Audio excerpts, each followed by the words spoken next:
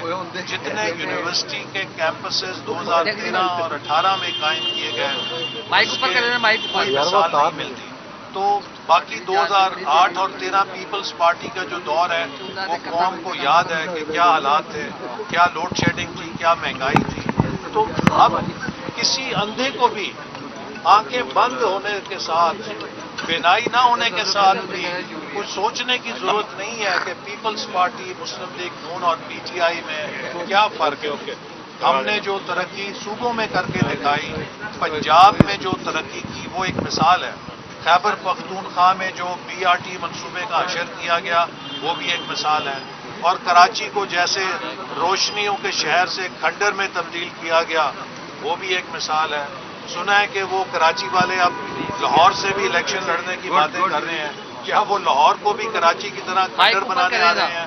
میں سمجھتا ہوں کہ پاکستان کے لوگ، پنجاب کے لوگ، سندھ کے لوگ، بلوچستان، خیبر پختونخوا، سب لوگ اب باخبر ہیں اور وہ تجربے کار ہو چکے ہیں۔ انہیں معلوم ہے کہ مسلم لیگ نون واحد جماعت ہے اور نواز شریف صاحب کی واحد قیادت ہے جو پاکستان کو ان بحرانوں سے نکال سکتی ہے۔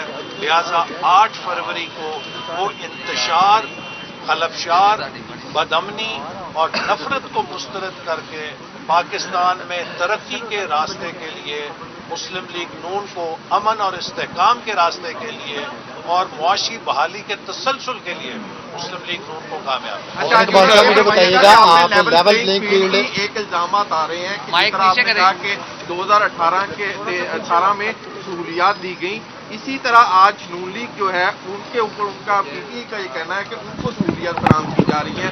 کیا آپ سمجھتے ہیں اعتراضات ایک دوسرے پہ لگانے کی بجائے میدان میں مقابلہ کرنا چاہیے؟ بالکل میدان میں مقابلہ کرنا چاہیے، لیکن میں پھر دوہراؤں گا کہ جو لوگ 9 مئی کے گھنونے جرم میں ملوث ہیں وہ لیول پلینگ فیلڈ کے نام پہ 9 مئی کا دھبا نہیں دھو سکتے۔ 9 مئی کو پاکستان کی سلامتی پر حملہ کیا گیا، 9 مئی کو پاکستان کے شہیدوں پر حملہ کیا گیا، 9 مئی کو پاکستان کے بانی حضرت قائد اعظم کی نشانی کو جلا کے خاکستر کیا گیا۔ لیول پلینگ فیلڈ کے نام پر ان گھنونے جرائم کو دھویا نہیں جا سکتا اور ان کا حساب دینا ہوگا۔ آپ کو معلوم ہے کہ اس سے پہلے جب پیپلز پارٹی کے اندر الذوالفقار نام کے ساتھ دہشت گردی ہوئی، پی آئی اے کا جہاز اغوا کیا گیا، تو محترمہ بے نظیر بھٹو صاحبہ نے اس برانڈ آف سیاست سے لا تعلقی کا اظہار کیا۔ ایم کیو ایم کی طرف جب الطاف حسین صاحب نے ملک دشمن بیانات اور سرگرمیاں جاری کی تو ایم کیو ایم کی قیادت نے ان سے لا تعلقی کا اظہار کیا۔ اگر پی ٹی آئی بھی عمران خان صاحب کی اس طرز سیاست سے لا تعلقی کا اعلان کرے کہ جو 9 مئی کو دیکھنے میں آئی ہے، تو یقیناً وہ بھی اپنے لیے راستہ حاصل کر سکتے ہیں جیسے پیپلز پارٹی اور ایم کیو ایم نے اپنے لیے سیاست میں جگہ بنائی۔ اچھا حسن صاحب یہ بتائیے گا، آپ کے مطابق پاکستان تحریک انصاف کو جو ہے وہ اب لیول پلینگ فیلڈ نہیں ملے، بلاول بھٹو سندھ سے یہاں پہ آ رہے ہیں، کیا سمجھتے ہیں کہ وہ مقابلہ کریں گے اور جیتیں گے آپ سے؟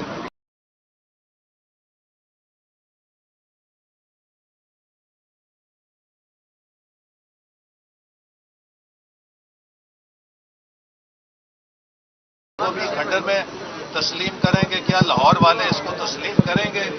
جو بھی یہاں آنا چاہتا ہے بڑے شوق سے آئے، یہ سب کا حق ہے، لیکن لاہور مسلم لیگ نون کا قلعہ ہے اور لاہور کے لوگ اور واسی کبھی اس ترقی کو فراموش نہیں کر سکتے جو مسلم لیگ نون اور جناب شہباز شریف صاحب نے پنجاب کے اندر بالخصوص اور لاہور کے اندر بالعموم انہوں نے کر کے دکھائی۔ اچھا سر، پہلے تو آپ کو بہت مبارک ہو اس ایک انیشیٹو پہ اور اس کی تکمیل پہ، اور دوسرا واشنگٹن پوسٹ کی کل کی خبر کے مطابق اسرائیل کے بنائے ہوئے ایک سافٹ ویئر کے ذریعے صحافیوں کی مبینہ طور پہ جاسوسی کی جاتی ہے۔ پاکستان اس قابل کب تک ہو جائے گا آپ کی نظر میں کہ پاکستان ایسے ہی کچھ اقدامات خود بھی کر سکے, جاسوسی تو نہیں لیکن کوئی بہتر نظام بنا سکے. اور آخری سر جو ایک سنگر ہیں وہ آپ کے حلقے سے اب نہیں لڑ رہے, اب وہ لاہور سے لڑنے جا رہے ہیں, تو سنا آپ سے انہوں نے کوئی مدد وغیرہ مانگی ہے, اس بات پہ کتنی سچائی ہے؟ دیکھیے,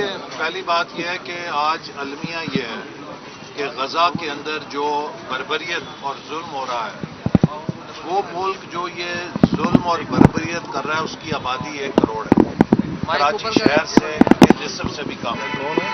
اور جو اس بربریت کا نشانہ بن رہے ہیں ان کی پشت کے اوپر 2 ارب مسلمانوں کی آبادی ہے.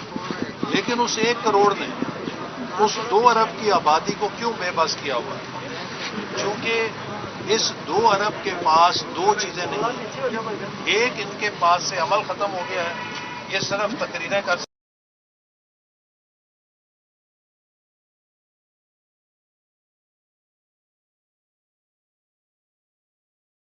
ہر ملک سے بشمول امریکہ سے 20 گنا زیادہ ہے.